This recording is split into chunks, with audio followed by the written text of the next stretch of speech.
పోలేరని గౌరవ మాజీ ఎమ్మెల్యే గారు చెప్పడం జరిగింది. మళ్ళీ నేను సేఫ్టీ ప్రాజెక్ట్ సేఫ్టీ అథారిటీ వాళ్ళు కానీ అందరు ఫోటోలు పంపడం జరిగింది. మళ్ళీ ఈ ఫోటోలు ఒకసారి చూడండి, ఎక్కడన్నా ఏదైనా పోలేని దుస్థితి ఉందా. వారు చెప్పినది ఒక లిఫ్ట్ పోయిన మాట వాస్తవం, లిఫ్ట్ చెడిపోయిన మాట వాస్తవం. లిఫ్ట్ అనేది ఒక 30-40 ఇయర్స్కి వెళ్ళి 35 ఇయర్స్ పాత లిఫ్ట్. అది కొంత మిస్టరీ ప్రాబ్లం వల్ల ఆ లిఫ్ట్ చెడిపోయిన మాట వాస్తవం తప్ప వాళ్ళు చెప్పినది ఏ మాటలో వాస్తవం లేదు. ప్రాజెక్ట్ అనేది సేఫ్టీగా ఉంది. ప్రాజెక్టుకి ఎటువంటి దోకా లేదు.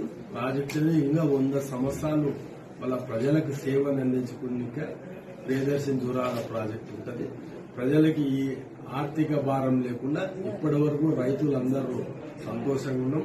భవిష్యత్ తరాలు కూడా పనికొచ్చే విధంగా ప్రాజెక్టు ఉంటుంది. ఎటువంటి సమస్య ఉన్నా ఆ సమస్యని త్వరగా పరిష్కరించడానికి అధికారులు ఉంటారు, ప్రభుత్వం ఉంటుంది. ఏ ప్రభుత్వాలు వచ్చినా డ్యాంలను పడగొట్టుకున్నారనుకోండి, ఏ ప్రభుత్వాలు వచ్చినా సేఫ్టీగా ఉండి కొంత ఖర్చు పెట్టి దాన్ని మరమ్మతులు ఎప్పుడప్పుడు చేస్తుంది. ఒక రోజు అటు ఇటు కావచ్చు తప్ప దానికి గాలికి వదిలేస్తే ఏ ప్రభుత్వం ఉండదు. ఏ ప్రభుత్వం అన్నా రాని, గతంలో ఉన్న ప్రభుత్వాలు కానీ ఇప్పుడున్న ప్రభుత్వాలు కానీ